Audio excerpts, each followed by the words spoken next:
Good morning, brothers and sisters from the planet. Here, your brother Daniel V.I.V.E. I'm making this video exactly one day after I did a trip with Saint Peter, San Pedro, how it was called by the Spaniards. And it's called in that way because supposedly it connects you with the cosmos. So I drank it yesterday with a shaman, a good friend of me called Pachatusan. I had a goal drinking this because I was trying to ask to the cosmos and to the divine three things: where I'm coming from, who I was, who I am, and who I am going to be in the future. So the three answers, or the three questions, were actually answered by St. Peter. It was quite intense. As the first time I took it, it definitely opens all senses, not just the ones that we have or the ones that we know. It looks like it opens more senses, and everything is so active, and you can hear absolutely everything, and you can smell, you can see little details of light. After a couple of hours I drank it and talking with the shaman, I started looking in the shaman's face, hundreds of faces, first all of them female, and they were all the mamaconas, women in charge of Pachamama, the mother nature, in charge of offer her, in charge of look after her. And then I saw all kind of emperors, rulers, shamans, priests, all kind of characters. Some of them I have seen them with hats and hairdresses. Some of them I never ever have seen them in my life. But it looks like for I don't know how long was that, I saw in them hundreds of people who were my past, from all around Peru probably, and Ecuador, Colombia, Chile, Argentina, all these pre-Inca groups and all these Inca guys comes to me and present to me. And I think that was the answer to my first question: who I was. And all my ancestors presents to me, and I know all my ancestry, and somehow I know I am them as well, and they live in me, in my DNA. And then, once the shaman was gone, I still was wandering around by myself, because sometimes this St. Peter comes from time to time. I went to the mirror, and I look my face, and I ask who I am. I saw always my face completely painted with whites at the beginning. It was like an aborigine from somewhere that I felt was kind of shaman or medicine man. Then I saw with some feathers and headdress that I think should be from North America. And definitely because I have seen that in the museums. Face painted from the north coast, like the Chimos people, that I don't know if it was a warrior or also a kind of shaman.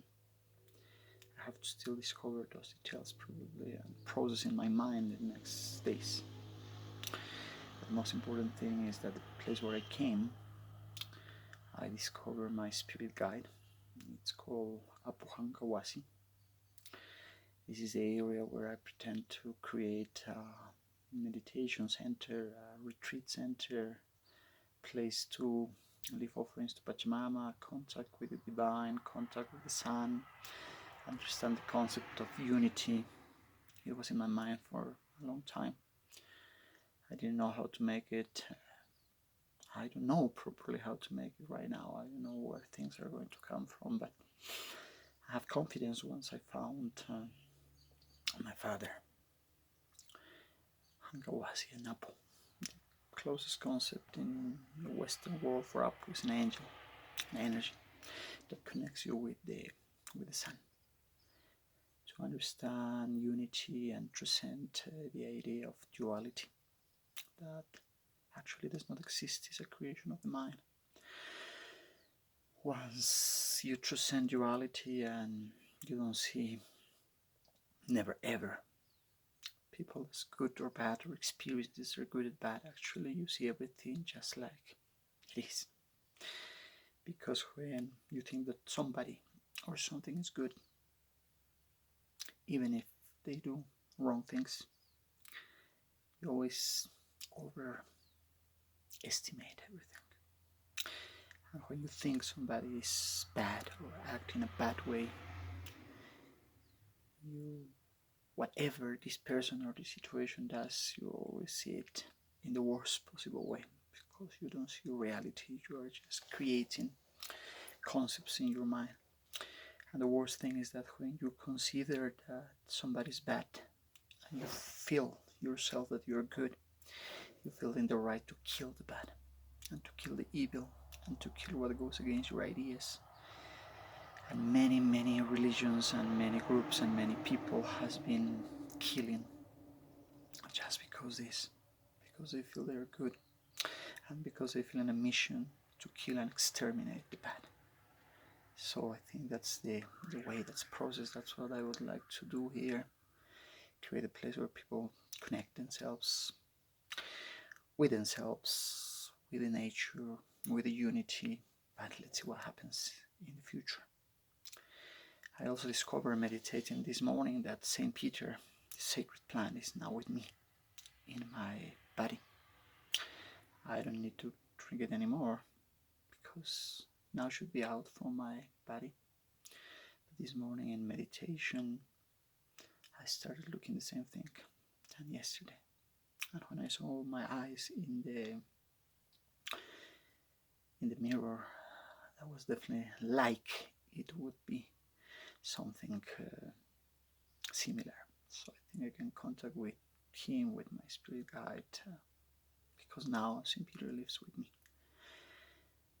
So as the things I discover for now, I will for sure keep sharing with you more things. But for now, a message from the spirit guide is love for everybody. I love you. You loved yourselves, and you should love everybody around yourself. Real love, unconditional love, not human love, not the love where you have a transaction, where you have a certain treat, or you have a certain contract, where you say I give you this and you give me that. That's human love, and this is okay to have it, but I'm talking about unconditional love. Love that doesn't look anybody or anything in a different way than in a bright, with light.